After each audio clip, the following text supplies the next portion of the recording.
Special treat for you people. I will do the news. I will cover everything. Like I've got lots of guests coming up today, including John Ashbrook of the Ruthless Podcast and Congressman Van Orden and Senator Daines. I've got Dr. Oren and Akash Chogali and David Bonson. I've got Josh Kroshauer, Phil Baboni, and Jim Talent. I got a lot of guests today. We'll cover everything. Don't go anywhere. But I wanted Dr. Larry Arnn to come on at the beginning of a Thursday show because for many years now, he's been the last radio hour of the week, and he's continuing as the last radio hour of the week. That now means the 5 to 6 hour coast to coast, East Coast, 2 to 3 West Coast.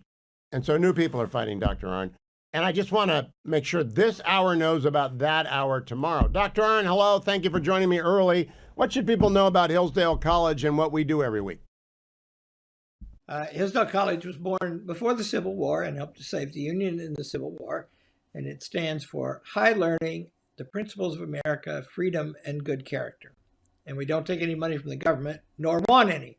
And you can study there for free if you want to. We have more than 4.5 million online students.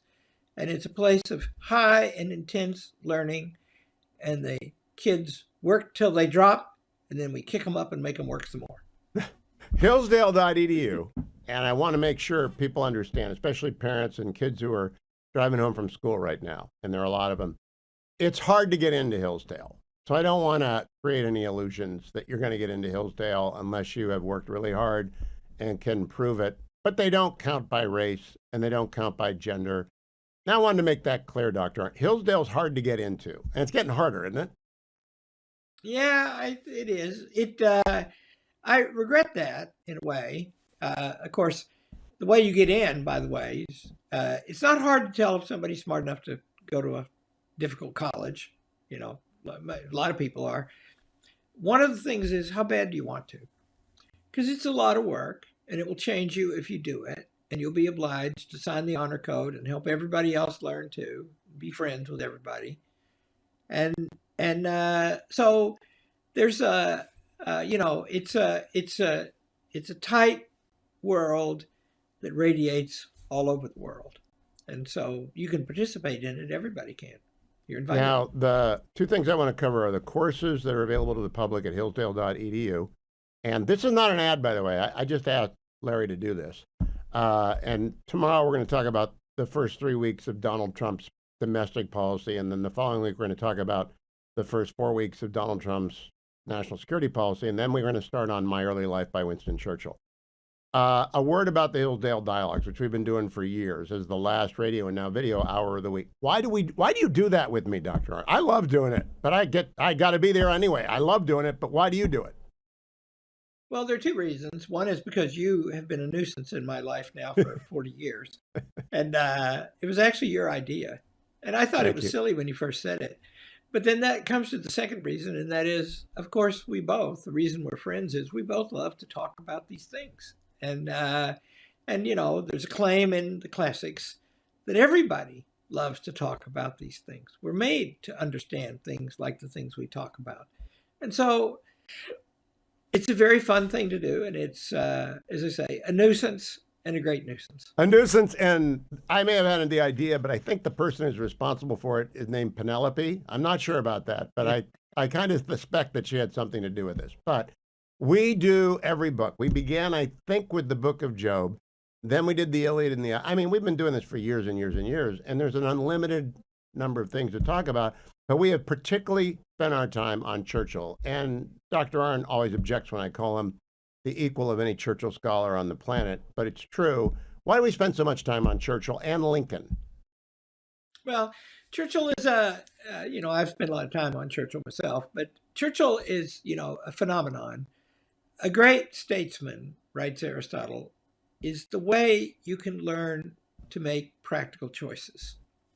Because practical choices, we make them all the time, and they depend on eternal things, and they depend on the circumstances you're in at the moment. So do that. And then Churchill is the greatest statesman, in my opinion, of our time, the time of mass war, of bureaucratic government, of totalitarian government, all those things that have developed since Abraham Lincoln died. Churchill dealt with those things, and you can learn a lot about them and how to deal with them from him.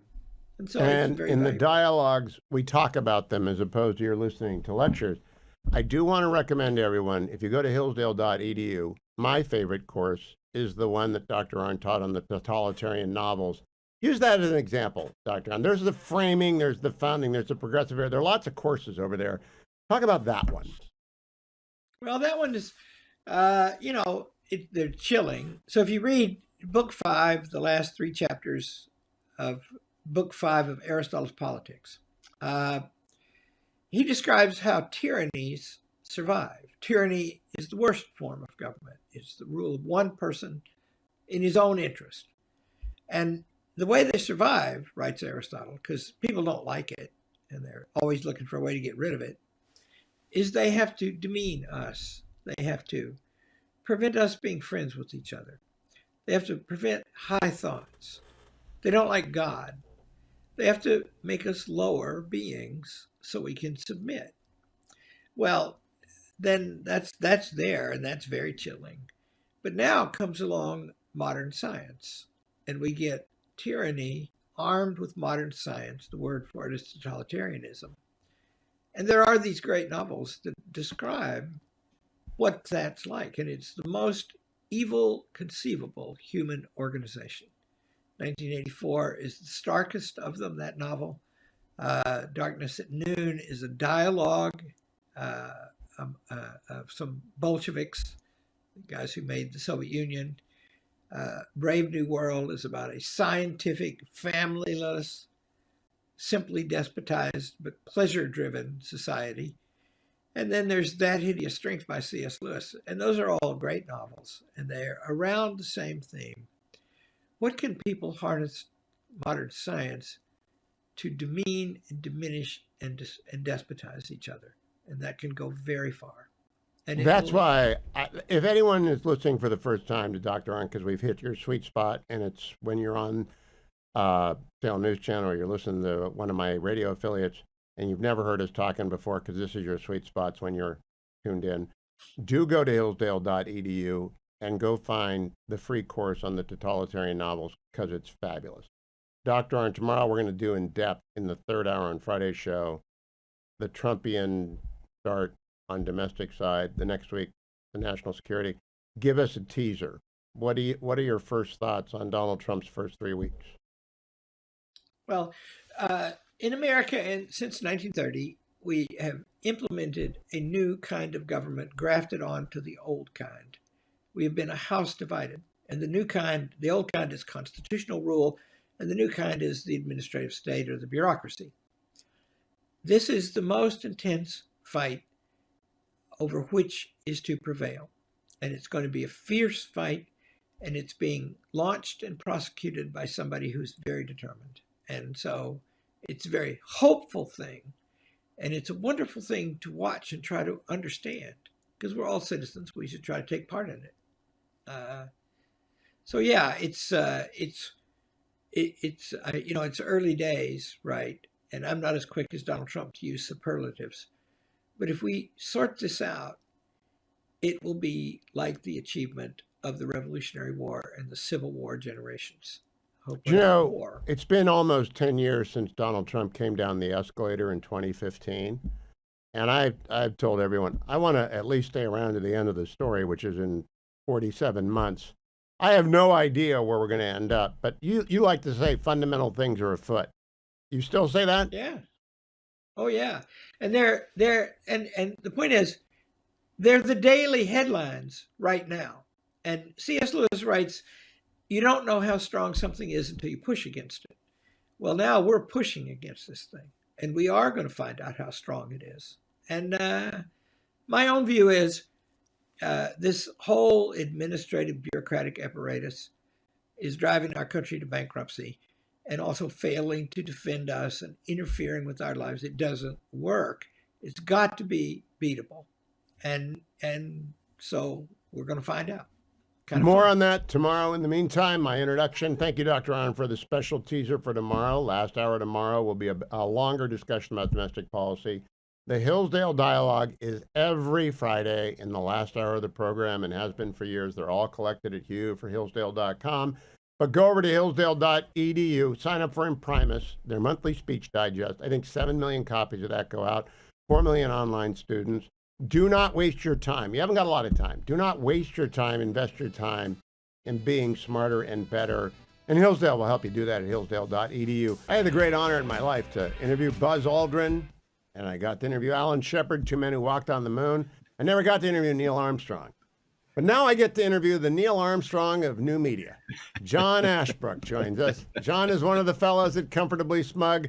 And I want to note for you, and I picked this up by listening to Ruthless, which I do every day, that when every day they drop it, that he's from Ohio like Neil Armstrong and the Wright brothers. But I had to point out to you, John, you're really from Cincinnati, right? I am from Cincinnati, Hugh, and I will mention that Neil Armstrong is from the southern part of the state, along with the Wright brothers. Neil Armstrong spent much of his boyhood in Warren Champion. I want you to know that. Look it up, John Ashbrook. He might have been born in Southern Ohio, but he got up to Warren Champion very quickly. Congratulations. You are the official White House correspondent of the fellas. You are the ambassador of rationality to that crazy lunatic house of the White House press corps. Recount for people who've been under a rock what you did this week.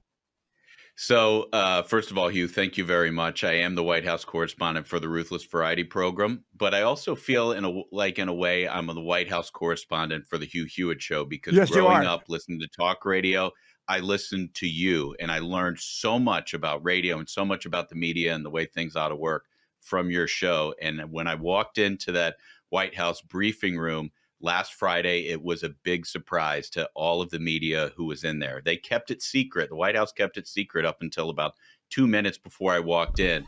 And I've got to tell you, the looks on the faces of these journalists when I walked in the room, I wish you could see it for yourself because their eyes were wide. I got eye rolls. I got smirks. I got some dirty looks.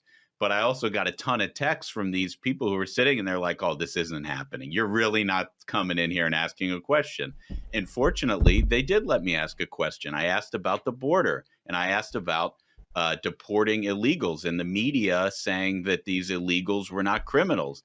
And you know what? The White House made news in response to the question saying that 97% of the illegals that they have deported had existing deportation orders under the Biden administration, but of course, Biden didn't do anything about it. Caroline Leavitt makes news almost every day, which is in sharp contrast to both Jen Psaki and Karine Jean-Pierre, and I appreciate that. But I appreciate that chair for new media, and you are the representative of all new media, both old new media, that would be me. We're the Chuck Yeagers of new media. And then you're the Neil Armstrong.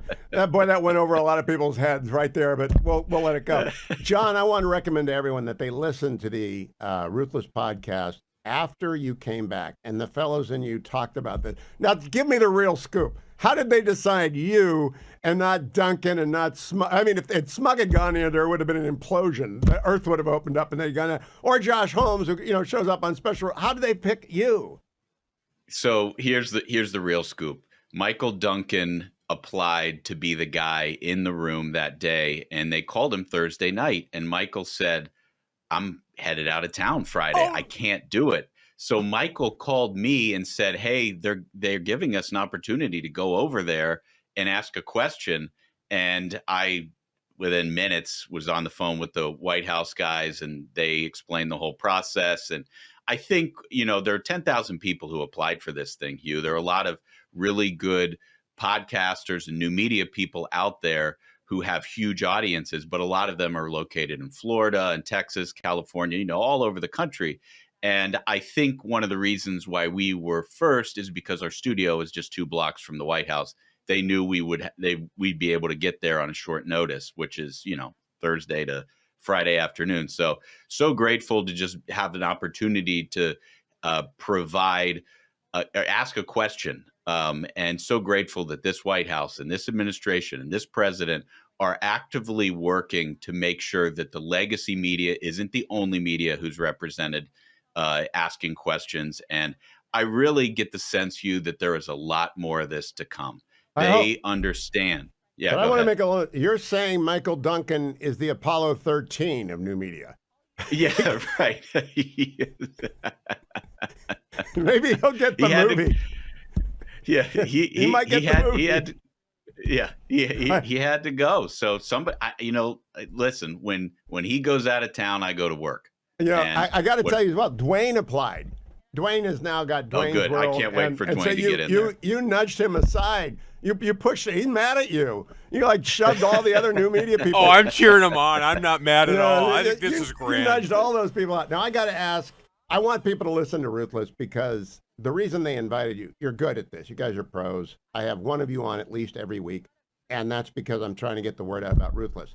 I want your reaction to the Politico story because I know John Harris. I like John Harris. I helped Mike Allen and Jim Vandehei start the thing by putting them on every week for as long as I thought it was going to be good. They're out with a statement today saying we never took any government funding. Well, I don't know if they mean to deceive people, but that's not true.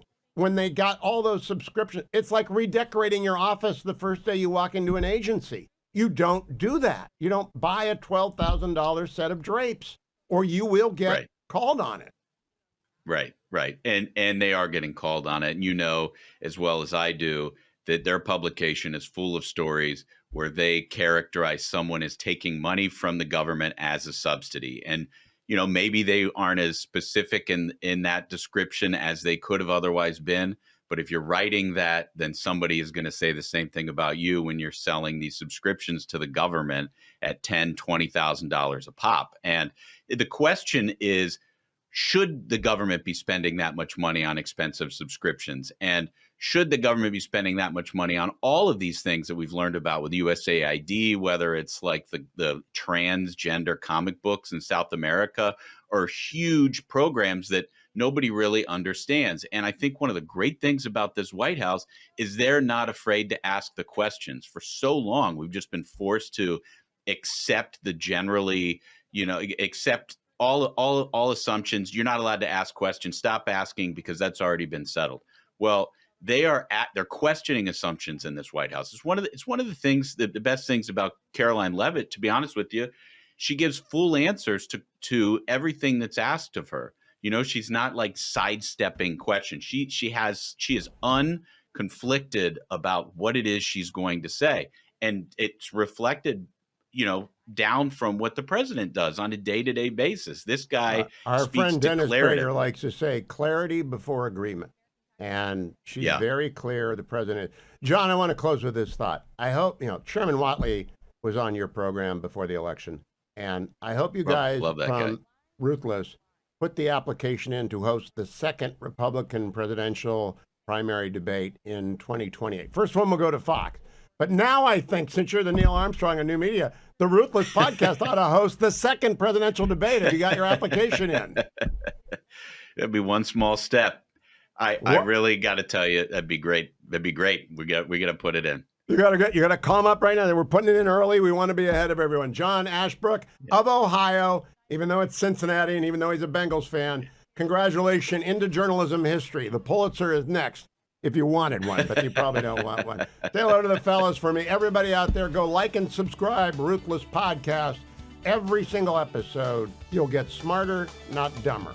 It's all you can ask for from media. One of our favorite guests, Congressman Derek Van Orden, represents Wisconsin's 3rd Congressional District. He's back for a quick look at the first 3 weeks of Donald Trump's term. Hello, Congressman. Welcome back. Your reaction to Donald Trump's first week, Congressman Van Orden. I think it's remarkable. And Hugh, you know what? The reporters are running around here. They don't know what to do with their hands. It's like Ricky Bobby from Talladega Nights. And I said, hey, look, here's the thing. What you're seeing and why you're so confused is because it's leadership for the first time in 4 years.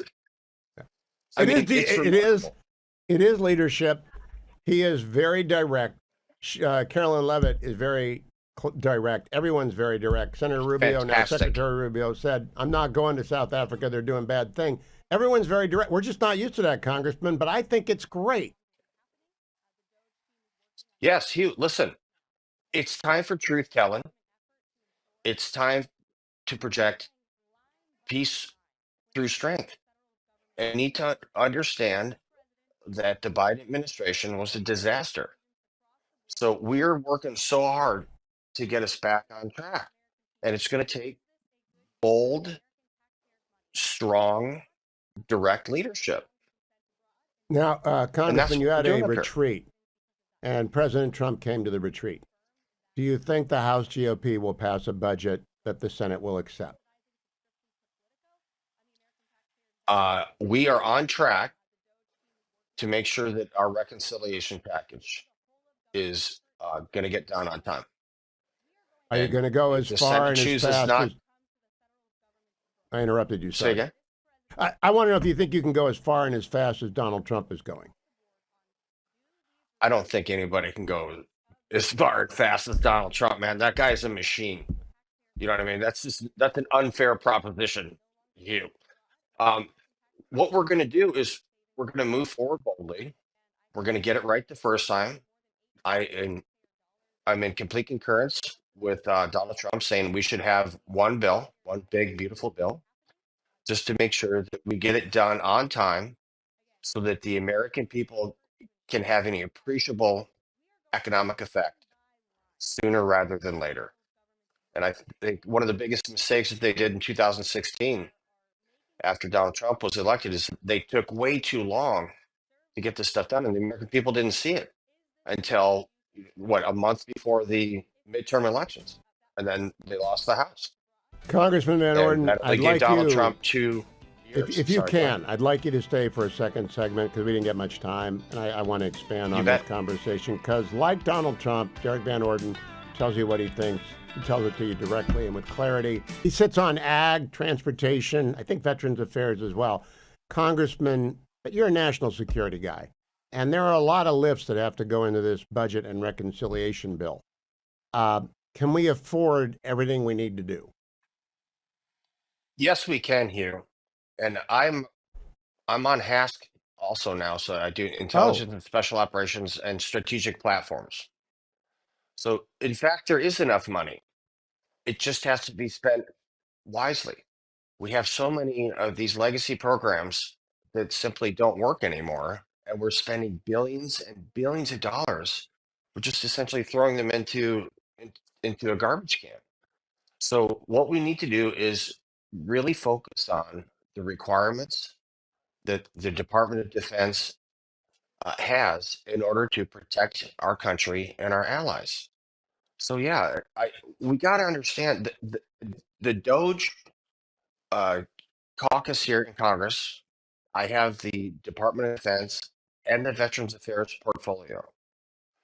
And we're working with the White House to make sure that we are going to efficiently spend uh, the appropriate amount of money, essentially hundreds of millions of dollars, to improve our services for our veterans and the lethality of our military. The beeping you're hearing is they're opening the House for votes right now. All right, so I'll get one more question and let you go, Congressman. Sure. The Houthis are shooting at our carriers and destroyers. They have they're responsible for the friendly fire shoot down an F-18. Thank goodness neither the pilots were killed, but we lost an F-18 on approach to, I think, the Truman. Correct. The rules of engagement have got to change there, I think. I'm a civilian. I don't know crap. You know a lot about this. Do you get to have that conversation with Secretary Hegseth or the president? Well, here would be my recommendation. Because of their intransigent behavior, the Houthis in Yemen should not be able to launch a single boat. And by a boat, I mean like one of those little punts that you use to paint the side of a big aircraft. So their entire port system should be completely destroyed. All of their airfields should be destroyed. Any type of industry that they have that they can use to bring in a single penny of income to buy these weapon systems should be destroyed. Now that's a warning. So one more missile comes, they attack another American vessel, or an ally, they need to be completely grounded to dust. Well, I hope they hear that, Congressman. I'm pretty sure they will. I don't know how long. I know you can Yes, sir. sprint pretty fast, but get over and vote because I know you'll vote the right way. Derek Van Orden, keep coming back. I appreciate your spending time with me. Gosh, we got a great Yes, sir. congressman You there. take care. Yeah, I will. Wisconsin 3. When that buzzer goes off, usually they helicopter out of there, and he doesn't pull the fire alarm to get out of the building either. Jerry Van Orden is one of our favorite guests. Generalissimo, myphdweightloss.com, 864 644. 1900. You want to tell people about that? That is a sponsor. I'm trying to distinguish for what Politico did not do. They didn't tell people that they were being, their massive amount of money was coming into them from the government through, quote, subscriptions. And they say they didn't do we get funding from myphdweightloss.com? We do not. No, there is no. No, wait a minute. Yes, we do. They're a sponsor. Well, but there's no secret $20,000 subscription. No, there's no secret stuff. That's Yeah. the point. We are telling them every day that you come on to talk about losing 50 pounds over 3 months and keeping it off for 2 years is because myphd.com works. Weightloss.com. myphdweightloss.com. myphdweightloss.com. 864 644. 1900. Yes, that's 864 644. 1900. I just paused for dramatic effect. Well, I was hoping it wasn't a stroke. No. So, but what we're doing, we're telling people something. Like when I took Relief Factor, we tell people what we do. It's Right. not a secret. It's called transparency. It's called transparency, and it's mandated by the FCC, and we oblige. And I do not honestly know what did they think they were doing when they put out the statement. I want to read you the statement, get your reaction to it. Are you doing Dwayne's World today? Oh, yeah. All right. So I look forward to hearing Dwayne's World assessment of this. They put out this note to our readers. It's over at X for Politico if you want to find it for yourself. Politico, note to our readers. Politico has been the subject of debate on X this week. Some of it has been misinformed and some of it has been flat out false. Let's set the record straight. Millions of people around the world read our journalism on Politico.com, Politico.eu, and in newsletters like this one. It is supported by advertising and sponsorships. Politico Pro is different. It is a professional subscription service used by companies, organizations, and yes, some government agencies. They subscribe because it makes them better at their job, helping them track policy, legislation, and regulations in real time with news, intelligence, and a suite of data products. At its core, Politico Pro is about transparency and accountability, shining a light on the work of the agencies, regulators, and policymakers through our vast federal government. Businesses and entities within the government find it useful as they navigate the chaotic regulatory and legislative landscape. It's that simple. And then they put in bold, government agencies that subscribe do so through standard procurement processes, just like any other tool they buy to work smarter and be more efficient. And they say, we do not take government funding. What do you make of that? I think it's nonsense. I think back in the early days of the mob, when the mob created insurance, right, and said, it's a great building you have. Shame if something happened to you. What's going on here is a lot of open source stuff. If they're talking about, we provide information on the pro side about legislation and where things stand. The people that are doing this know they already have this information. They are the ones who are creating the regulations. They have the access to it already. It's open source stuff that they have access to. I want to add one piece of data before we go to break. Last night I talked to a very experienced trial lawyer and a general counsel of a very large company.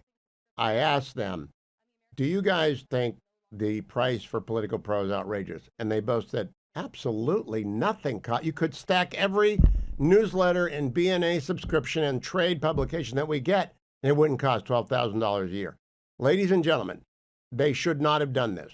Politico Pro is just out there selling their wares, but they ought to have said this is bad, or they should have said this is happening on their front page.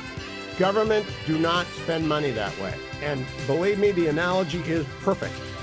If you redecorate your office, and you've just come into office as a political appointee, you're going to get slashed and burned because it's a waste of taxpayer money, just like this is. I'm busy posting a response to Politico, which is why I'm late coming back, and Adam's yelling at me. The note to readers by Politico is just nonsense.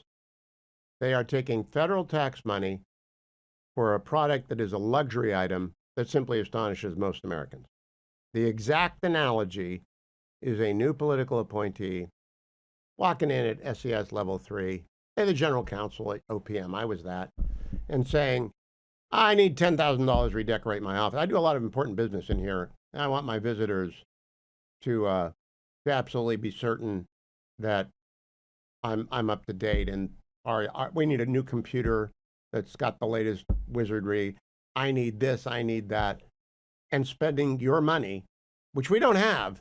We're $1.5 trillion in the red every year.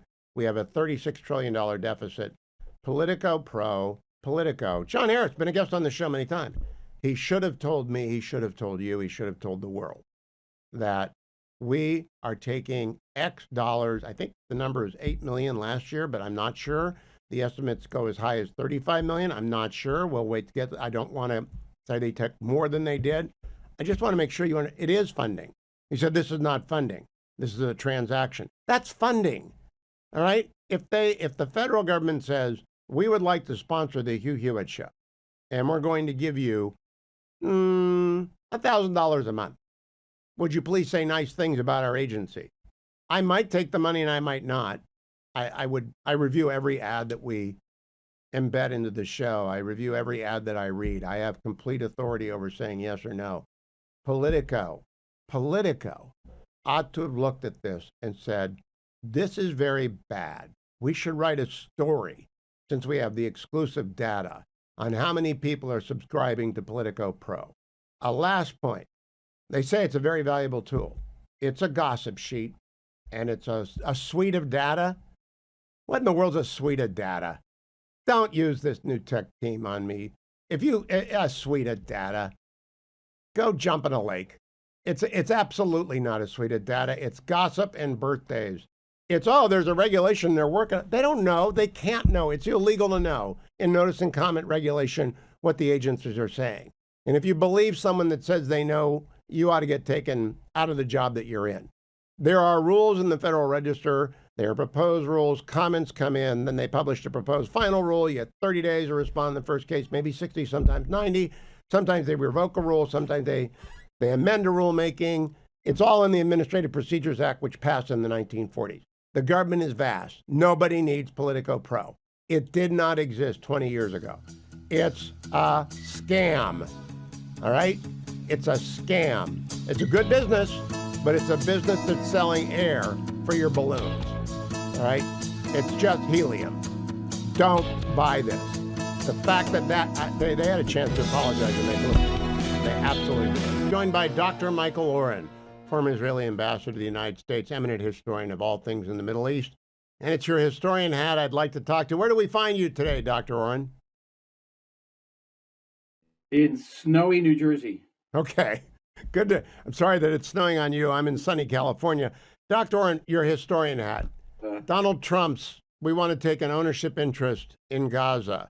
Where does that fit in to the history of the Middle East? Well, it certainly hits in the history of the last 3 decades plus, in which there were a set of nostrums, right? And the set of nostrums were that the Israeli-Palestinian conflict is the core conflict in the Middle East. The only way to solve that conflict was by creating a Palestinian state, and that Israeli policies were primarily responsible for preventing the emergence of a Palestinian state. His remarks basically turned all that on its head. And said he didn't even mention Israeli policies. He said basically the source of all the instability in the Middle East of the conflict is the Palestinians. And the Palestinians, he ascribed their militancy to socioeconomic depravity, and that if you address the core of the Palestinians' penchant for violence, then you will basically solve the conflict. And so that you could debate it, but the fact of the matter is no one has actually ever said this. And what he did was to change irrevocably the discourse about the Israeli-Palestinian conflict and about the entire Middle East. The day before he said that, he was at the Resolute desk, and you've been in there a lot.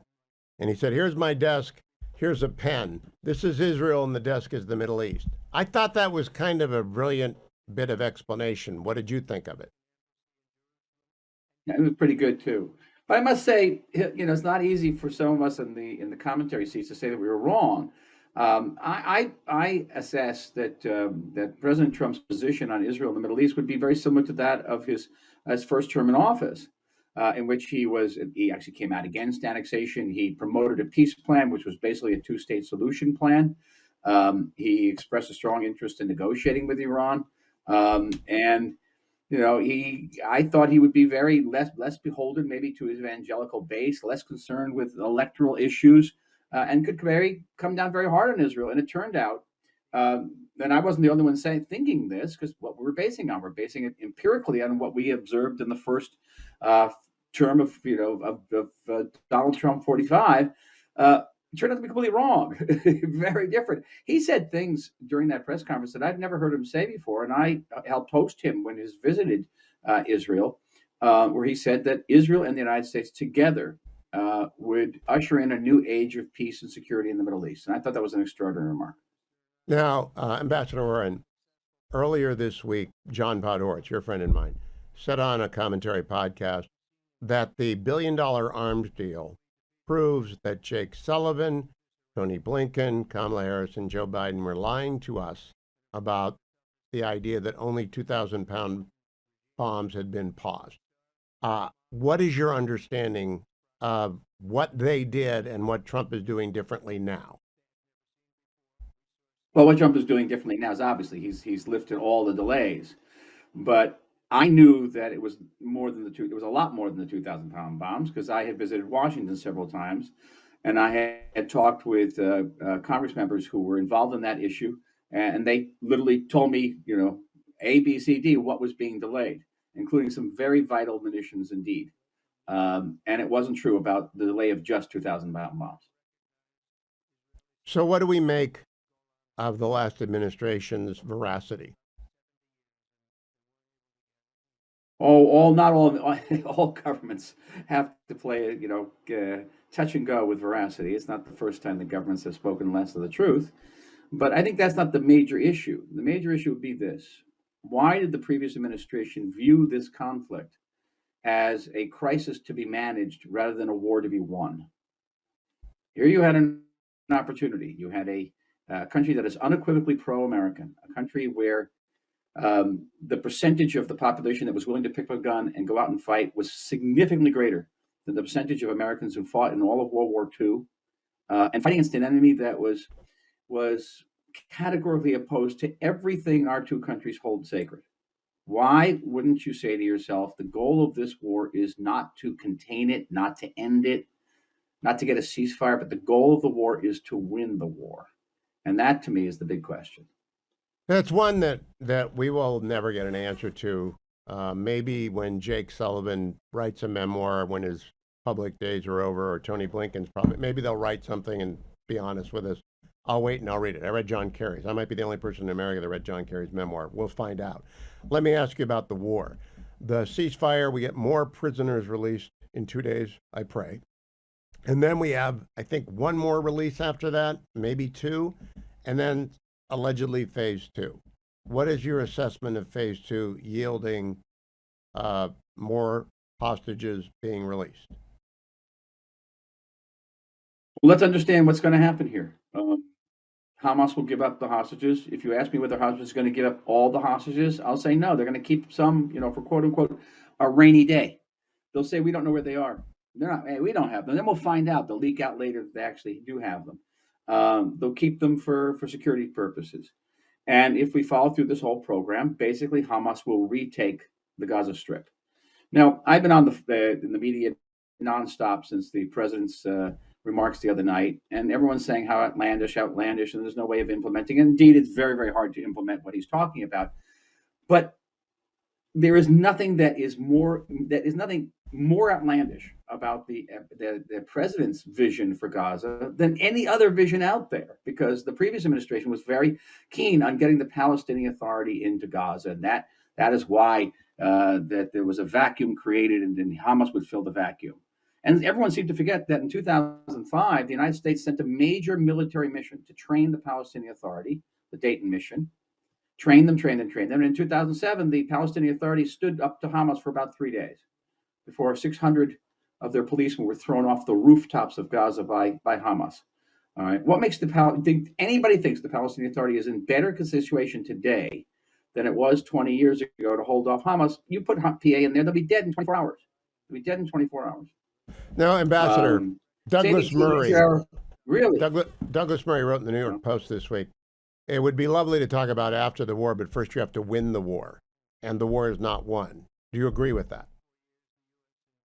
I do. I don't see any plan for post-war Gaza that is any more realistic than President Trump's plan. And at the end of the day, many Israelis are saying, and this is hard. This is a hard pill to swallow, Hugh, is that we're going to have to pay the price for October 7th. We're going to have to get our hostages back, as many as we can. We're going to let Hamas come out of the tunnel and declare victory. We're going to get our army a chance to catch its breath, because the army does need to catch its breath. It needs to build up an ammunition, and then we're going to go back in and finish the job. And then you can think about the day after in Gaza. I think that's very realistic. At the same time, is Lebanon secure, and is Syria an immediate threat to Israel? Well, two different questions. Let's start with Syria. It's not an immediate threat. I think it's less a threat because Syria as a state has existed only to threaten its neighbors. It's never done anything good for the Middle East. And if Syria breaks apart, and it could well break apart, I don't know if this government in Damascus can hold it together, and the Kurds want independence and the Druze want independence. A lot of people want independence, and they're willing to fight for it. We'll see what happens.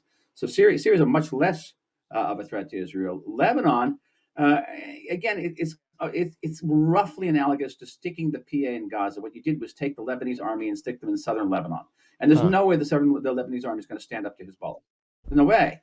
So, yes, we have managed to degrade Hezbollah. We've managed to push them back from our border significantly. That was a great military achievement. But to say that Hezbollah is anywhere near gone, degraded, not a threat, would be a mistake. A very important line, I hope I have time, and that is none of this can be resolved, not Gaza, not Syria, not Lebanon, unless we deal with the head of the snake. And I hope that the Prime Minister and the President were able to reach a very intimate and secure agreement on U.S.-Israel cooperation in lopping off the head of that snake. The maximum pressure campaign is back. Do you consider that lopping off the head of the snake? I consider it a precursor. Now, my one concern would be that the president would get into a negotiation with the Iranians and reach an agreement, which is better than the JCPOA, but maybe not as good as we'd like it. Any agreement that doesn't dismantle Iran's nuclear program will be insufficient. Not enough just to delay it or kick the can down the road. All right. He's not a kick the can down the road kind of start to his presidency. So I don't think many cans are being kicked, but I do think he's going to give them a chance to lay down their arms with some figure. Give him a chance. Fine, but they have to come. That should be the goal. The goal is dismantling and not delaying. I agree, and I'm glad to hear it put that perfectly and succinctly. Dr. Michael Oren, follow him on X at Dr. Michael Oren. Thank you, Mr. Ambassador. We are sponsored by American Federal. What they sponsor is a market update every day. What is American Federal? It is a gold and silver shop. They will buy your gold. They will buy your silver. They will sell you gold. They will sell you silver. If you're a coin collector, they do that too. AmericanFederal.com, 1-800-221-7694. Every day I do a market report. The markets have closed. Here's what happened. The Dow went down 0.28%. The S&P went up 0.36%. And the NASDAQ went up 0.51%. Yesterday I told you that gold wasn't always going to go up because it had been going up. And today it went down, but not by a lot, by 0.41%. It's at $2,881 an ounce. Now, gold is a diversification tool. I am not a gold bug. You should diversify at least 10% of your wealth into precious metals and or dirt, and maybe more. Talk to your financial advisor. I do not advise you on your finances, but if you're going to buy gold or silver, I strongly recommend you go to AmericanFederal.com. Nick Rovich and his team have been doing this for more than 40 years. They are transparent. They will tell you what the cost is, what the commission is, when your money arrives, when they will deliver it, everything above board. There are a lot of good gold people out there, and there are a lot of people you don't want to do business with. I know you can do business with Nick. I just did business with Nick in January. I'm one of those people who do the dollar cost averaging approach to pretty much everything, and pretty much don't try and outcompete people who are smarter than you are in finances. American Federal, 221-7694. Now, I have got a lot of Donald Trump talk, but I want Donald Trump from the National Prayer Breakfast today, cut number 9, to be a part of the program. To confront such weaponization and religious persecution, today I'm signing an executive order to make our Attorney General, who's a great person, she's going to be a great Attorney General, Pam Bondi, the head of a task force, brand new, to eradicate anti-Christian bias. About time, right? Anti-Christian bias. Yeah. Let's also play what he said about our tradition of religiosity and deep faith in the United States. Cut number 5. From the very beginning of our republic, America has always been a nation founded by people of faith and strengthened by the power of prayer and united by 4 simple but very beautiful words: in God we trust.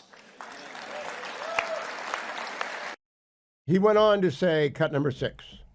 And it was confidence in America's God-given destiny that pushed the pioneers to journey west and led Americans to end slavery, crush fascism, defeat communism, and conquer every single challenge that we faced. And they were very great challenges. Now it's the same time, I have to remember, unyielding faith in America's mission that inspires us to make our country great again, and soon it will be greater than ever. We're doing really well. We're doing really well. It's, I think in 2 weeks they're saying, I'm reading it, so I'm not even saying it, but I feel it, that we've done more than just about any president ever. The first 2 weeks have been probably, they say, the most successful 2 weeks in the history of any presidency.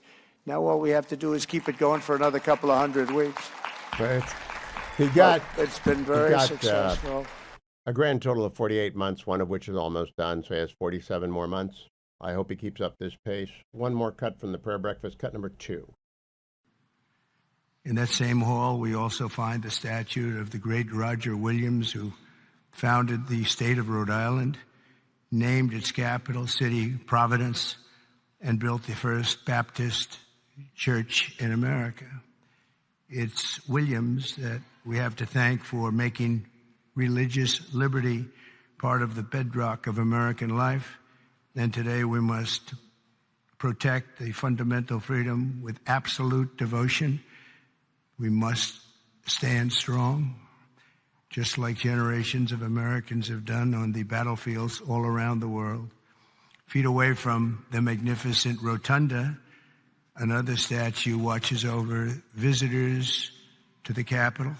George Washington, the founder of our country, often called for Americans to join together in prayer, very often. And more than 2 centuries later, this morning, we heed President Washington's wisdom and follow in his mighty footsteps. He was a strong man and of great religious strength. The stories of legends like Washington, Winthrop, and Williams remind us that without faith in God, there would be no American story.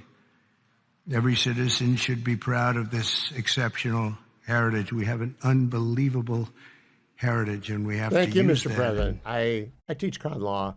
We use not only a casebook, but we use Land of Hope by Wilfred McCrae from Hillsdale College, the first 120 pages of which are all pre-Constitution, because the Constitution, indeed the Declaration, comes out of a religious fervor and devotion that is widespread.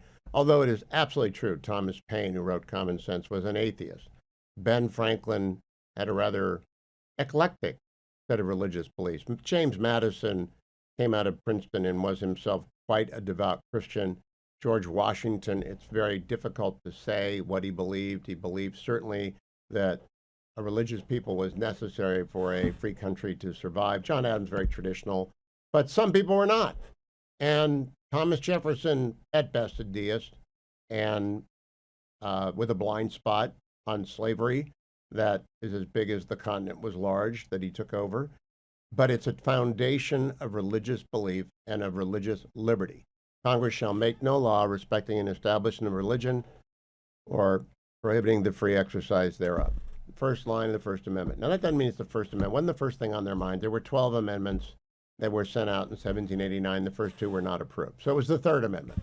But the First Amendment that we call the First Amendment should be first in our heart, because free exercise is essential to the foundation of the American identity. Akash Chogali is the Vice President of Americans for Prosperity, longtime sponsor of the Hugh Hewitt Show. And I'm glad to have you back, Akash. Happy New Year to you. Tell me, how fares the tax cut package, in your view? Yeah, happy new year to you as well, Hugh. Good to be back with you. Look, there are bumps in the road. The process has been a little bit slower than folks hoped it would be, but I'm still optimistic. Frankly, I have faith in Speaker Johnson, Leader Scalise. I think the House is hard at work to get their one big beautiful bill put together through the various factions and groups in the House that have their various priorities. But look, it sounds like this week they are inching closer to doing so. And hopefully we see some progress by the end of the week to get this ball really rolling legislatively starting next week.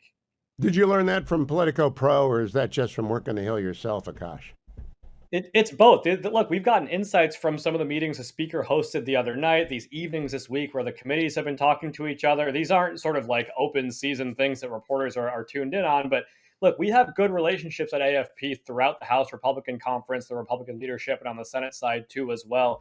And that's why we're optimistic about where this process is at. No one ever said it would be easy, particularly with the one seat majority in the House. But the one thing that's been reassuring, Hugh, that you and I have talked about is that Republicans understand the urgency of getting this done. This isn't just an exercise in something they want to do. As AFP has been talking to activists and voters throughout last year and this year, they know the message is clear. They have to do this because these tax cuts that exist since 2017 expire at the end of the year. And so the urgency is there. And they're inching towards, getting a package put together to get that resolution passed through the House and really get the ball rolling. Now, Senator Graham announced yesterday he's going to put forward a budget resolution that does not include the tax cut. What's that all about? Look, it's understandable that the Senate is getting antsy, right? Everyone wants to get the president's legislative agenda moving on these tax cuts. The Senate has, a different majority, actually a larger majority in the Senate right now than the House. And so it's no surprise that they want to get the ball rolling. I don't think that really impacts what the House is doing, and the House is focused on kind of the one big beautiful bill that President Trump asked for that includes the border and energy and the tax cuts as well. And so we're tracking both of these, and frankly, whatever vehicle can get to the president's desk that contains the tax cuts, whether it's the one big beautiful bill or it's a two bill package. We're agnostic on the approach, but I'm frankly still optimistic that the House will in fact put together a package that includes all of these things that can move through that chamber as well as move through the Senate. And I think, again, our priority is just making sure that the tax cuts do, in fact, get extended by the end of the year, because the American people simply cannot afford a $2,000 tax hike after 4 years of Biden's inflation. I don't want to pick between children. Nobody wants to do that. I want it all. I want the wall. I want the migration funding. I want the defense buildup. I want the tax cuts. And I want everything that the president wants, I want. And I think they can do it. The question is, the last time a budget resolution passed, Pat Toomey was in the Senate, and he insisted that it not go deeper in the red than 1.5 trillion. Does the House, and that's an immediate deficit, which adds to the national debt, but it's done in order to spur economic growth. How big of a number do you expect the deficit to be in the budget? I think that's exactly what they're working through right now. Let me give you an example of where that stands. People are talking about Chip Roy and some of these other House conservatives who are concerned about the deficit. They're the ones kind of making that determination, having that debate over the deficit impact of this bill. But one of the other things that they're considering, two other things actually, Hugh, is not just the deficit impact and kind of paying for the tax cuts, but also the dynamic, assessment, the dynamic scoring of this tax package, taking into account other things that drive revenue growth, right? The economic growth itself accounting for some growth in revenue, regulatory changes accounting for growth in revenue, the CBO itself having a poor track record as far as his own scorekeeping impacting what the actual revenue impact is going to be. And then you add in things like potentially, very significant regulatory reforms like the REINS Act that I know you're familiar with. You and I have talked about it before. It would fundamentally transform the administrative state, put the power of lawmaking back in the hands of Congress instead of bureaucrats. I think if things like that can be included in this legislative package that includes the tax cut extension, then I think the conversation is completely different than where it seems like it is right now, where they're haggling over a deficit impact score, when in fact it's a much more holistic assessment that lawmakers need to make about this package in its entirety. Well, I believe that, but does the Freedom Caucus, Akash? We have less than a minute.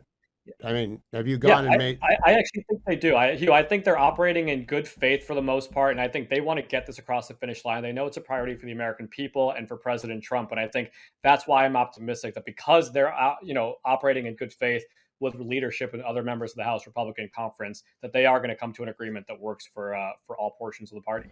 Akash Chougule, Vice President of Americans for Prosperity, great sponsor of our program, and always the bringer of real information in real time. Thank you, Akash. Keep going up to the Senate.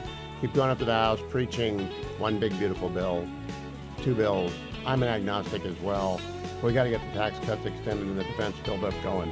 David Bahnsen is the head of the Bahnsen Group. He is one of our go-to guys for news and analysis on economic matters. How are you, David?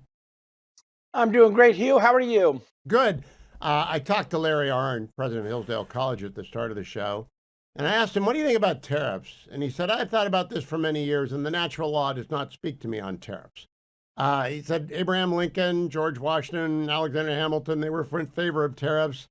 And I kind of like the tariffs on China, but I'm a free trader generally. David, what do you think the president was doing last weekend? Well, it's complicated because I want so badly to talk about tariffs as an economic matter, and President Trump is using them as a political matter to advance a domestic policy agenda. And so it becomes very complicated when we're talking about the effectiveness of getting concessions from Canada and Mexico around border security, drug trafficking, immigration, things in those categories, which is, of course, a separate category from the reality of tariffs as an impediment to trade. So when we talk about tariffs, Hugh, in the context of using them to protect American workers, I vehemently disagree. When we see things play out with Colombia, with what you saw on Monday with Mexico and Canada, which I hope yields some substantive fruit, I don't think the president is in this for a mere cosmetic victory, and I'm certainly not advocating for that. But if you get something substantive, that can be a positive thing. I just want people economically to understand, because I'm a nerd and I can't be the political negotiating talent that Donald Trump is. I and my core want people to understand that tariffs are a tax that come at a cost, and therefore it's a trade-off. And you can think it's worth it, or you can think it's not worth it, but it does come at a cost. Now, you are, David, like me, a professional communicator. And I understood everything that Donald Trump did in the first week on tariffs to be part of the messaging effort, not to reach the Mexican government, the Canadian government, or the Chinese government, but to reach people who might be about to give their life savings and the savings of their family to a coyote to bring them to North America. I think he was messaging to the world, stop, because everything I've got, I'm going to throw at stopping you. What do you make of my assessment? Hugh, I struggle with, because I've given up on being able to always understand what may be in the president's mind. And I don't have the ability to assume he's always playing, what are we up to now, 7-dimensional chess or something? Oh, I don't. I think it's very one-dimensional chess. I think it's a giant stop sign. Yeah.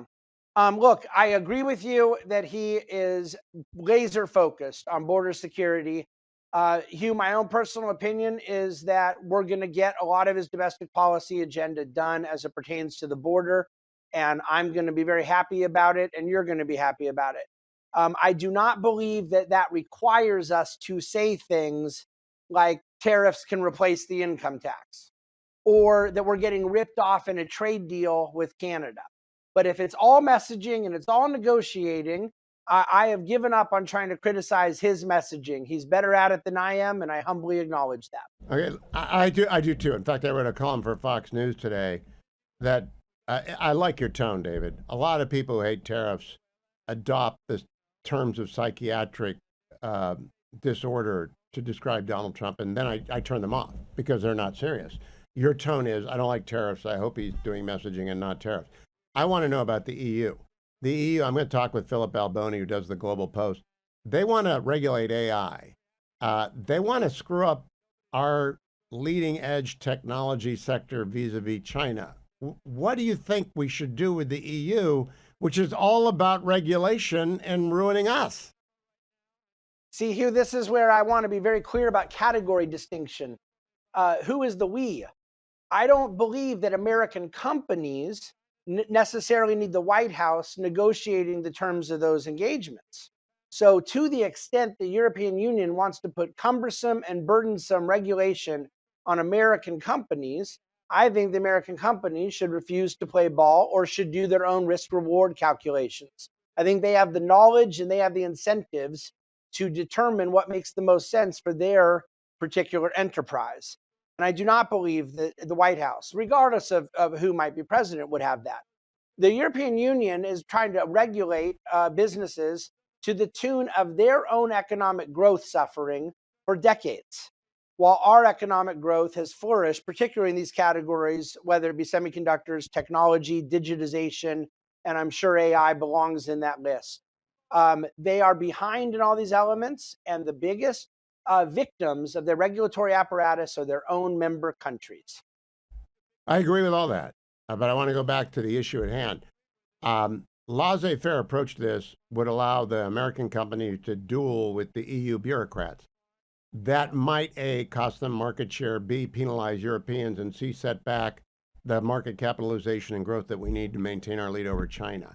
If that is the case, does it move from an economic issue to a national security issue? And I don't know whether it is, but if it is, does it move to that category? No, I mean, Hugh, you and I are conservatives. Larry Arnn, who you had on earlier, is one of the great promoters of what I'm about to say I've ever heard. We believe in limiting principles. And if we say that some letdown and laissez-faire in a matter of a market negotiation becomes a national security issue every time, there's no limiting principle. Obviously, there's a national security concern when you're talking about certain products, when you're talking about the defense and aerospace industry, et cetera.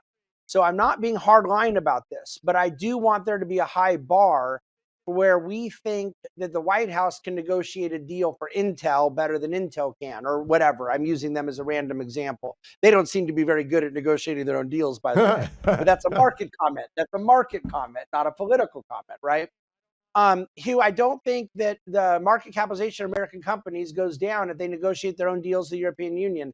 I think the aggregate market capitalization goes up because some companies say, no, we won't play ball. Some companies say, yes, they will. And they all operate in their own self-interest. And that is what I believe as a classical. Quick limiting principle. Isn't the limiting principle, it's non-falsifiable, so it's not really a principle, but isn't the limiting principle is given all the knowledge that the government knows, if they say national security, we have to go along with their assertion until it's manifestly not true? No, that is not my limiting principle or the limiting principle of our founding father. Oh, I think you might be off there, David Bahnsen. Come back and we'll talk more about that. I believe the framers intended the chief executive to have energy of all sorts, and they were all protectionists. Every one of them was a I'm not a you're not, but every one of the framers were. Thank you, David. Follow him at David Bahnsen. David Bahnsen on X. My son called me up yesterday, thinking about moving. I said, don't talk to me. Call Andrew Del Rey. 888-888-1172. And he's thinking about moving because the family's too big for his bachelor pad now. And I understand that. That happened to me. That happens to everyone out there that gets married and has a baby. And they all of a sudden find that what was perfectly great when you're on your own was okay when you get married, and then really doesn't work very well when you have a baby and a dog. So I said, my experience is don't move too far away from wherever you're going to work. That's the dumbest thing I ever did, was buy too much house too far away from the office. And that thus endeth my advice. If you want advice on mortgages and moving and buying and selling homes, call Andrew Del Rey or Todd Avakian at 888-888-1172. They've been sponsors of my show for 10 years. They did my mortgage when I moved to the Beltway from California. They've done Dwayne's mortgage. They've done mortgages for thousands and thousands of people who listen to the Hugh Hewitt Show and have for years. And you can go to their website. There was Sierra Pacific Mortgage. Sierra Pacific has not changed its name over more than 2 decades. And I like to point that out. There are a lot of new mortgage people out there. Not too sure about them. Maybe they're great. but I am very sure about Sierra Pacific Mortgage. Same company, same name, Andrew Del Rey, Todd Abakian, same guys, great guys. I've known Andrew for 20 plus years, 20 and a half decades. Andrew has been my friend, close enough friend. We're in a Bible study together. I have known Todd Abakian for about half that time, another great Christian man.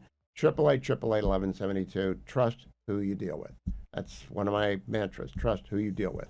If I can go to Gavin Newsom, because we're talking about rebuilding now. Gavin Newsom with Pamela Brown on CNN yesterday, cut number 10.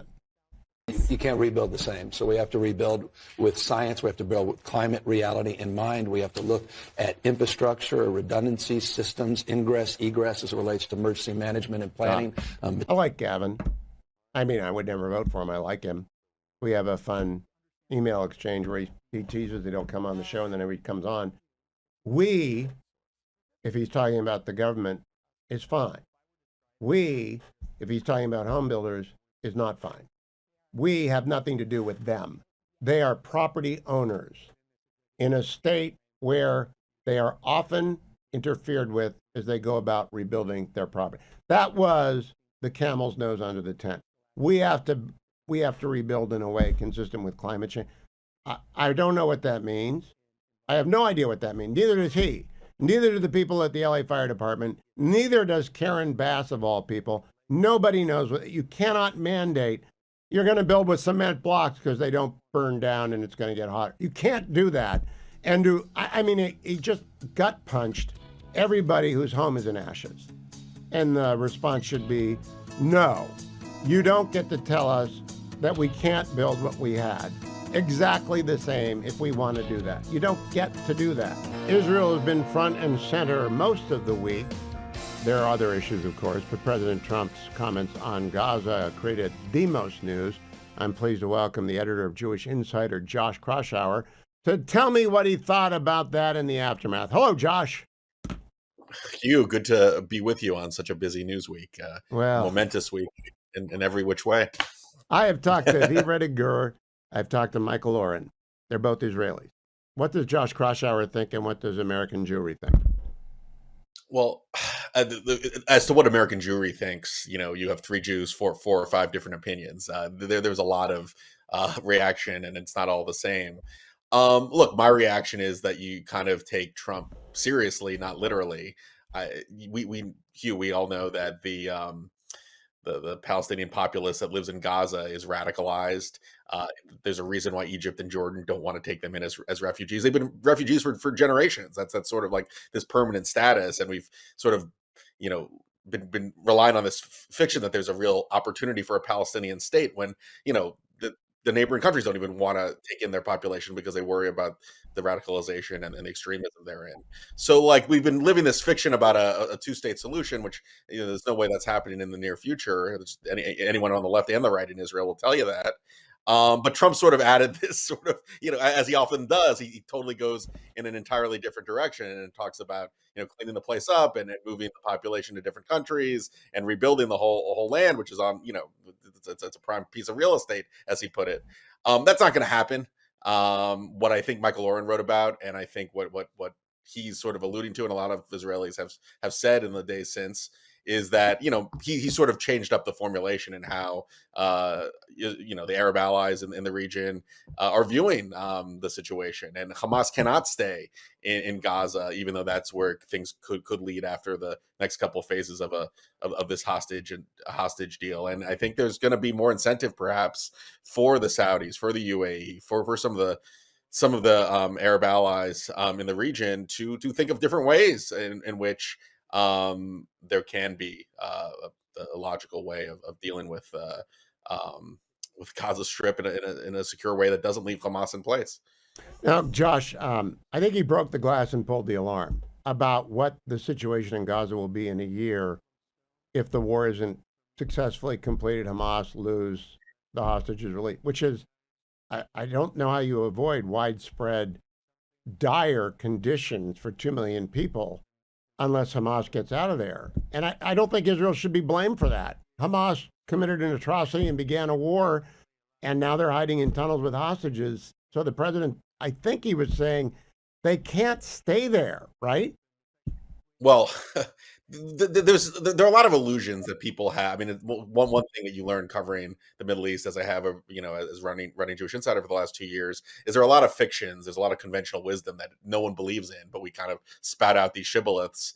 And one of the things that we heard right after October 7th was that there's no way that Hamas can ever govern Gaza again after the atrocities and terrorism committed on October 7th. Yet this the sort of the ceasefire hostage release plan essentially gives them the ability to get back in charge and get back in control, even though they're very much diminished from where they were over a year ago. So I think what the question is, and it's bedeviling a lot of American leaders, it's bedeviling a lot of our Arab allies, is how do you defeat Hamas? And Israel's been dealing with this too. Netanyahu has long said Hamas has to be defeated, but by going along with the ceasefire deal, if we go to the second and third phase, inevitably it leaves Hamas in place, and that's the challenge. And Trump, I don't think, really answered the problem, but he made us go in a totally different direction and opened possibilities, I think, that people weren't even considering a few days ago. Now, I want to throw something, curveball at you, Josh. The next guest is Philip Balboni. Philip edits the Global Post. Yesterday, he did a long update on the Democratic Republic of Congo. Rwanda has invaded the Congo. Hundreds of people are being killed every day. There could be a major conflagration involving 5 countries. It's a long-running, terrible human rights disaster, and the people of the Congo are just the victims of this. Do you know anything about that? Does the country even know that it's as bad as 10-7 in the Congo every day?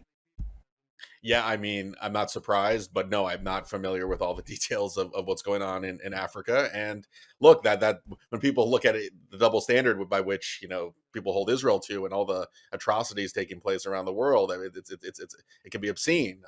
Trump's executive action yesterday targeting the UN Human Rights Council, which seems to avoid acknowledgement of human rights violations across the globe, but seems to obsessively focus inaccurately against Israel. I mean, that's one example of that. But no, I mean that there is like this outsized focus on Israel, and understandably so. But there are so many other humanitarian crises around the world that get a tiny fraction of the attention. I've asked everyone what they thought of President Trump putting the pen down on the Resolute desk and saying, "This is Israel, the desk is the Middle East." I thought that was brilliant explanation. How did you assess it? Oh, I thought that was an underrated moment. When I saw that, I thought that really gives you a sense of Trump's kind of the Kishka's test, what he really fundamentally thinks. You look, I mean, I think he has it is kind of remarkable that that land was a desert and 80 years ago, and the Zionists and Jewish pioneers made it into a thriving country. And I think that's how Trump views the miracle that is Israel, and that was his way of saying that. And he kind of looks at frankly the governing disasters that are surrounding Israel, and Gaza being the obvious example. But I think he kind of views the creation of Israel as a real miracle, as a success story, and he gets frustrated. And I think he pointed out how small Israel is compared to all the land around it, and how successful it is. And that's what Josh, you just used the term Kishka test, which I'm not unfamiliar with. They use it on commentary all the time. They never tell me what it means. I'm guessing. What does it mean? Well, Richie Torres, the Democratic congressman from New York, I think used it in a column. Kishkas basically means your guts in Yiddish. So you basically, there are people who might, who support Israel, but the ones who really make it a huge issue, who understand what's at stake. And a core belief. That's the translation. All right, last question. Gadi Moses. He's 80 years old. I don't know if you've run a profile on him yet. He's older than the state of Israel, the modern state of Israel. He goes into the tunnels and is tortured and is in solitary confinement and debates with the terrorists for 16 months. He walks out with a smirk, and he's back, an agronomist, apparently a very well-known and successful agronomist. He's back on the kibbutz. He can't be a Netanyahu supporter. I'm just interpolating from his background. What did you think about that? I think he's very inspiring. I mean, look, the resilience it takes to have gone through what he did at 80 years, 79, 80 years old, and to come out and live his life and and he was just just an inspiring. He's become an inspiring figure, as have many of the hostages that have been released in Israel. But to survive what he went through, and to not seem to be all that much worse for the wear is a Have you had miracle. someone from the Insider interview him yet? We've interviewed some of the hostages and hostage families. We have not interviewed Gadi Moses, but it is on our to-do list. They are all inspiring. They are all resolute examples of resilience and survival, but he just astonishes me. 80 years old. Josh Kroshauer, Jewish Insider. Go follow him on X at Josh Kroshauer. Thank you, Josh. Got to tell you about pharmawindfall.com. That is brought to you by our sponsors, Conservatives for Lower Healthcare Costs. All right, so one of our sponsors is running the operation pharmawindfall.com because they, like me, do not like the big pharma lobbyists. Now, that's different from not liking big pharma. Big pharma does wonderful work, but then they want to get paid twice or 3 times or 4 times, and then they want subsidies, and then they want to distort the market. And their lobbyists are very good, and they work the room. And every lobbyist does. I mean, big tech has got lobbyists. Radio's got lobbyists. Television's got lobbyists. Everyone's got lobbyists. Big pharma wants their high-priced brand name drugs higher and more costly, and the patents extended. And the manipulation of market forces, I've just had it with them. So I said, bring on in Pharma Windfall. Go to pharmawindfall.com and find out how President Trump proposes to end the ever-escalating cost of drugs. Now, I'm blessed. I don't have to take many drugs. Albuterol, that's my drug of choice. I had to take it last night because occasionally the asthma gets me, and it's usually driven by changes in the weather. And it's not cheap. I switched up the pharmacy plan this year because I thought they're just screwing me on albuterol. I don't know why albuterol costs anything, but again, big pharma protects big pharma, and that's okay. Economic self-interest means manipulating Congress, but don't go along with it. Go to pharmawindfall.com and help stop it. Pharmawindfall.com, brought to you by Conservatives for Lower Healthcare Costs. Philip Balboni is the editor of the Global Post, globalpost.com, and Philip joins me every now and then. Philip, I'm kind of stunned by yesterday's newsletter, and I want to go to the Democratic Congo, the Democratic Republic of the Congo, because I think I'm pretty well read, and I didn't know anything about this. This is why the Global Post matters so much. Would you tell people just a little bit about what you wrote about yesterday? Sure. Well, the Democratic Republic of Congo, DRC for short, is one of the biggest countries in Africa, and it has been a tragic place the last 20 years. I mean, you'll be shocked to know that more than 6 million people have died in wars in the Congo over the last 20 years. What we wrote about yesterday was the most recent. So Rwanda, which is to the east of the Congo, rebels affiliated with Rwanda have been fighting the government for quite a few years now, and they took over a very large city called Goma, killed a lot of people. And what is this all about? Why are they doing this? Well, part of it is about all the valuable natural resources in the Congo, gold and diamonds and other minerals that are needed for electronics and things like that. It's incredible. I think the Congo has more than $1 trillion of valuable natural resources like that. So that's part of what it's about. But it's also a legacy of that tragic war in Rwanda, where the Tutsis and the Hutus slaughtered each other. More than 500,000 people died. I think it was maybe as many as 800,000 were brutally murdered by machetes. It was just a horrible thing. The Hutus were driven out of Rwanda and they went into the Congo, and they have been there ever since. And they have formed militias and rebel groups, and they're the ones that have been fighting and causing the problems. And now there's another militia group called the M23 that is backed by Rwanda, and they have been fighting. Now, Philip, you're a very good publication because you include maps. And so the map in Global Post shows me this giant, enormous DRC, Democratic Republic of the Congo. Rwanda is not even 1/50th the size of the Congo. How can they possibly be mounting an offensive that is rolling the Congo backwards? Well, it's a very good question, Hugh. I mean, the government of the DRC is inept and corrupt, and they're not really supporting their army very well. And the army just kind of melted away, basically. And Rwanda is a well organized and well run country. Paul Kagame, the president, is widely admired in the West and other places and around Africa. So he runs a tight ship, and the support he's been able to give has been effective. This is a vast area, as you said, and the distances are great. The capital of the DRC is way, way off to the west in Kinshasa. It's a very long way, and in between, there's a lot of it is really, barely mapped wilderness territory. It's an extraordinary story. I'm so glad that you're bringing it up. Well, I brought it up with Josh Kraushaar because we spend rightfully a lot of time focused on Israel and Gaza and Judea and Samaria and Egypt.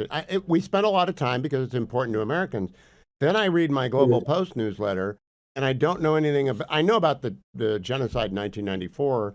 I know about Bill Clinton's regrets about it. I know about how many. I've watched the Hotel Rwanda, but I don't know much about Africa. And then at the end of your story, regional heavyweight South Africa has been drawn into the fray. And all of a sudden I'm reading that there might be a war there that will involve 4 or 5 countries. Exactly. Yeah. And I mean, and South Africa is the leading economy in the continent of Africa. If those two countries went to war, that would be a huge problem for sure. For now, I don't know that Marco Rubio's had much time to study up on this. He's not going to South Africa for the G20, but maybe he ought to go to Rwanda and talk about this with their president, because I really don't know what you do. I have no idea what the world thinks about the Democratic Republic of the Congo, and the answer might be nothing. They don't think about it at all. Is that the case, Philip? That's true. I think that is the case. And, you could go north to Sudan, where there's another major war underway between the army and a kind of a rebel group that is very substantial. And there in Sudan, maybe 500,000 people have been killed. This is all playing out within the last year, Hugh. Not to be self-interested, but that's why it's important for people to know about what's happening around the world, not just in 1 or 2 places, but in many places. And as you know, because we do, in addition to selling subscriptions to ordinary folks of all kinds, we give free subscriptions to students, high school students, college students, homeschool students.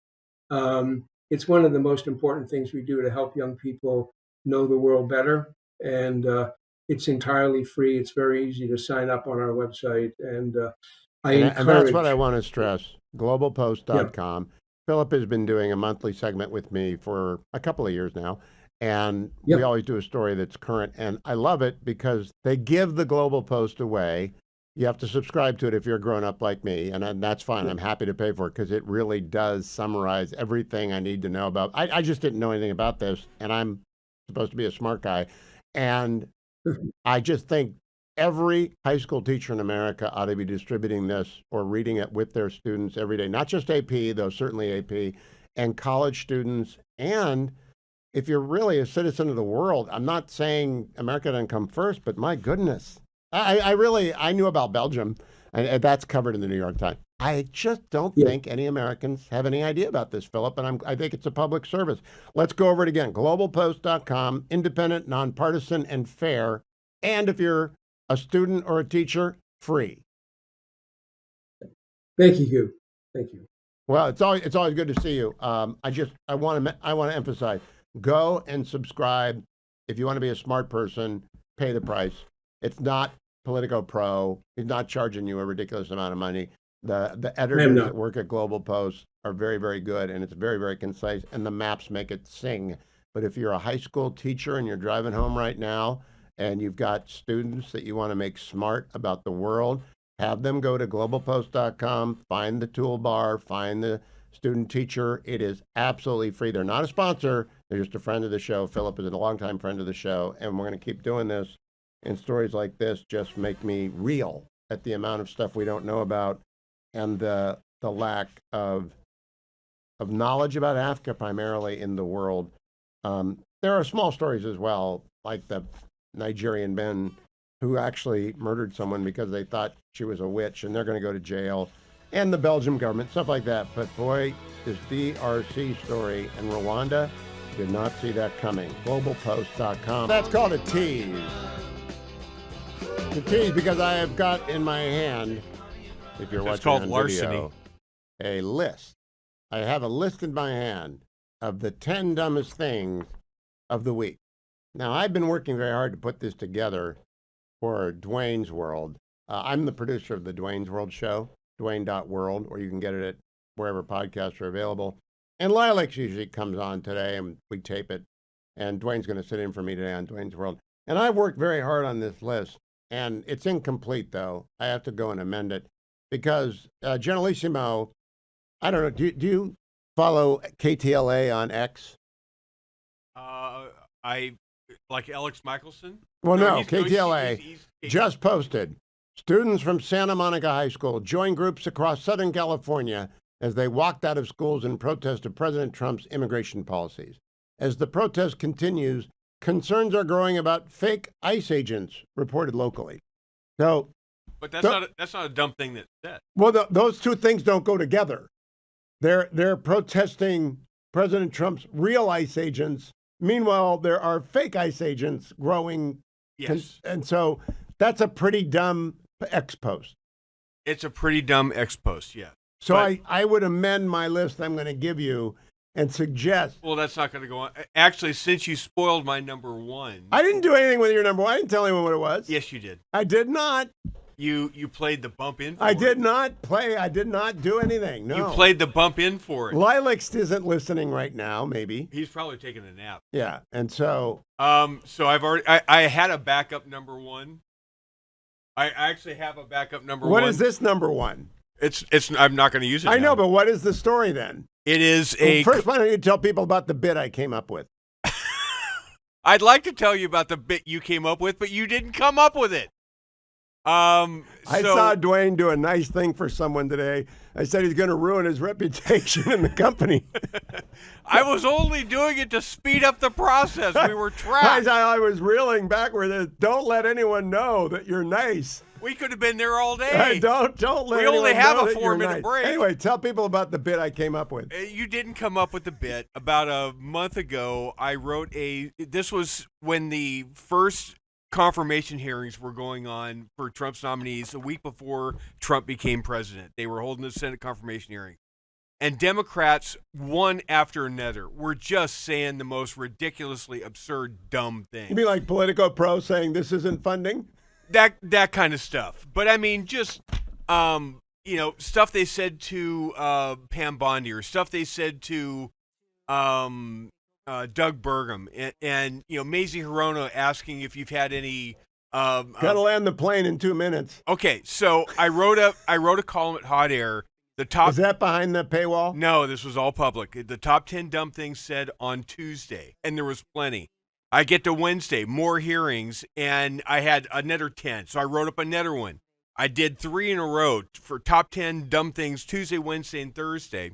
The week after, I said, okay, apparently we're going to make this a bit. And so I made it a bit for Dwayne's World. I did it on my own for 1 week, and that's about when we reconnected with Lilacs. And he says, oh, I'm totally down for that. So he's now providing color commentary. So what is the number one that is no longer the number one? Like it was one with a bullet, now it's off the list. It's because you spoiled it. His name is Greg Kassar. He's a House Democrat. And the House Democrats had a press conference today, and he's going on about Elon Musk and saying, look, Elon Musk, he's just He's just taking all the money and he's trying to keep it for himself. No, he didn't. Yes, he did. And I mean, that's just supremely dumb. You think anybody's not looking at what Elon Musk is doing right now? It's just crazy. It's just dumb. All right. Well, I look forward to Dwayne's World. You ought to get it. And you ought to read his column at hotair.com as well. And I'll give this to you. If you leave it lying around, though, you leave it lying around. The printer is a community printer. You're banging on the desk. That doesn't. I have a shock mount on my mic. I can do it. Jim Talent is the former senator from the great state of Missouri. He's now the chairman of the Ronald Reagan Institute on Leadership, National Leadership Council. Senator, welcome. I'm going to throw a complete curveball at you. Sorry. I read the Global Post Daily Newsletter today, and the Democratic Republic of the Congo has had 6 million people die in the last few years. There's another war between Rwanda and Congo, and it could expand to South Africa and the other neighboring. What, if anything, do we do about this? Well, all we can do, and I don't know much about this at all, I mean, I followed a little bit what's happening in North Central Africa as our troops, as Chad and Niger and other countries are requiring that our troops leave, and the Russians have been filling the vacuum. This is a different thing. I mean, we can use our diplomatic offices. This is what the UN is supposed to be doing, okay? In other words, this is what the Human Rights Council and other agencies of the UN are supposed to be involved with. But they're spending too much time persecuting Israel, basically, and grifting to do something. I'm sure that the United States would be willing to participate in some international efforts. We're not going to put our troops in harm's way, but we'd participate in international efforts to try and stop this sort of thing. But there are no international efforts because they're not doing their jobs. I imagine that's what Marco I asked and Josh Lisa Kraushaar this. I'm new to the story.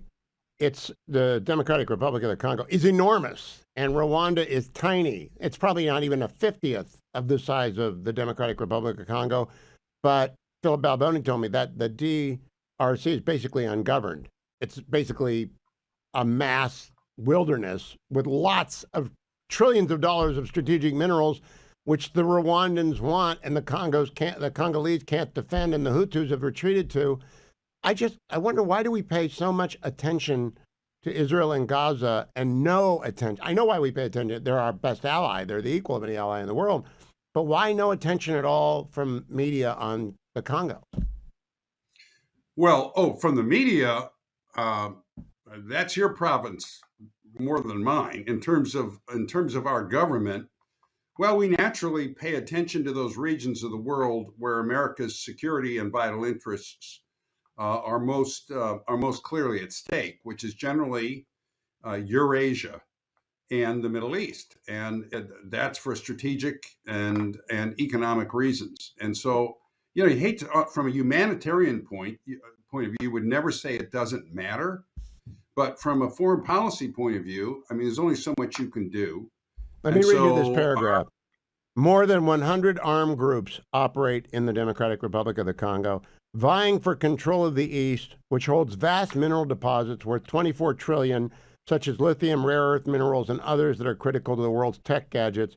One group, known as the FDLR, whose members include alleged perpetrators of the Rwandan genocide, which was 31 years ago, quote, is fully integrated into the Congolese military, the president of Rwanda says, Mr. Kagame. I don't know how we don't pay. The Chinese will pay attention to this, won't they, Jim? Well, they'll pay attention to the, obviously for entirely self-serving reasons. I mean, their interests are resource extraction, capturing markets where there are markets to capture, and then corrupting local elites so they can gain support at international forums. So yeah, they do pay attention to Africa in general. It's mostly, in the coasts and in places where it's easier for them to get access and easier for them to extract resources. But absolutely, because they want the votes of these countries to support their narrative in international institutions. So we do pay attention to it. It's just stopping this kind of thing is very difficult. Our government has to or should be trying to protect, the interests and security of the people of the United States. And so That's again the reason why these international institutions supposedly were formed, and but they're not doing their jobs. So Secretary of State Rubio announced yesterday he's not going to South Africa for the G20 because they're doing bad things. I think some of them are connected to the Congo. Do you approve of the messaging there?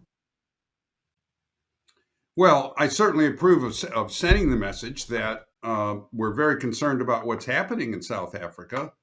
It may be deteriorating into a kind of genocidal position. So I guess that's the message that he's sending, and I think it's a good one. And then what about his trip to Panama? How do you grade that? Oh, I think everything they're doing in Latin America, it's almost it's A+. I mean, Colombia, Panama, Venezuela with the hostages. I mean, it's a classic example of the use of the tools of power to gain influence to get countries to do what you want them to do. And Trump is using political theater. He's doing this all over the world, placing himself at the center of events and therefore enhancing the influence of the United States. This is a dynamic period of accomplishment. I can't think of anything similar to it, except maybe when we took over the Congress in 1994 and started enacting the contract with America. That's the only thing that I think bears some similarity to it. So, well, in the federal far, government, and I don't know if you were around for when Reagan, you weren't, you're too young, fired the air traffic controllers. Dramatic action that had a legal predicate, so it's not exactly four corners, but I'm assuming for the purpose of the argument that most, if not all, of what the president is ordering the Doge to do is within his executive authority. That's similar, isn't it? Yeah, again, what Reagan did, yeah, and by the way, it's kind of you to say, I actually, no, that actually may have been a couple of years before I went into the legislature. Yeah. I was definitely involved in the in government. I got elected to office in 1984. So yeah, it's important for the message it's sending again, and also I think for the presidency long term, because I agree with what Andy McCarthy said the other day. The result of this may be establishing greater presidential authority over the upper middle level of bureaucrats who are actually making and executing policy at an important level. And I do think there's a major constitutional issue here. So what they may be hoping for is a court decision, either interpreting the existing laws so as to give the president that authority, or saying that he has that authority inherently constitutionally, regardless of what the statutes say. And that would be a real plus. The Civil Service Reform Act of 1978, which precedes us both into statutory infamy. Neither of us were in D.C. then. Never been tested. Never been tested. We're going to test it. Jim Talent on X. Thank you, Senator. Everything is being broken in Washington, D.C. And I am very aware of the human cost of that. 40,000 people have turned in their resignations. Today is the last day to accept the buyout offer. I don't know what the final number will be. It is creating a great deal of angst and confusion among the feds. It is not a time for celebration or anger.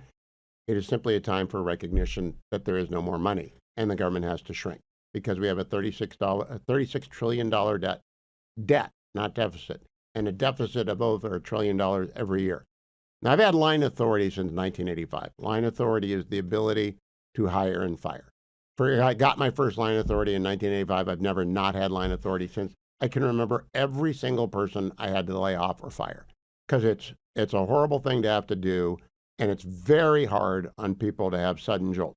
But recessions come and go, especially in the land development business and the legal business, not so much in the media business, which is often immune to ups and downs, although old radio has had to conform to new media demands, and so we have evolved. But people sometimes have to be let go. It doesn't mean you celebrate. It also doesn't mean you turn your face away when there isn't any money. The private sector goes through this every day, right? Every day businesses fail. Sometimes they succeed magnificently and they grow and they grow and they grow, but often they fail. And the federal government has failed. 2 million people, a deficit of $1.5 trillion, legislation on top of legislation. They can't legislate it away. You can't wish it away. You cannot turn your face away from it. We cannot afford this. And the federal government has to shrink dramatically. And that's what happened. But it doesn't mean that conservatives should celebrate. They shouldn't. It's a terrible hardship on people. And of the 2 million federal employees, there's a worst and there's a best. And everything's a bell curve too. So there's a lot of really bad people and a lot of really good, great, excellent people, and most of the people are in the middle. As the cutting comes down, as the axe falls on tens of thousands and maybe hundreds of thousands of federal employees, keep in mind, it's not a good thing that people lose their jobs ever, and it's not for toasting of glasses. It's necessary, but it's not. Don't go dance online on the employment graves of these people. It's not right. Don't do that. I want to thank Harley and Adam and Dwayne and every one of you who listen every day to the Hugh Hewitt Show. Make sure you go over to YouTube and subscribe to the Hugh Hewitt channel. Make sure you follow my podcast. It'll be up later today. Harley does that a little bit after the show is done. And, of course, follow me on X. And Highly Concentrated You is the name of the podcast. I forgot that.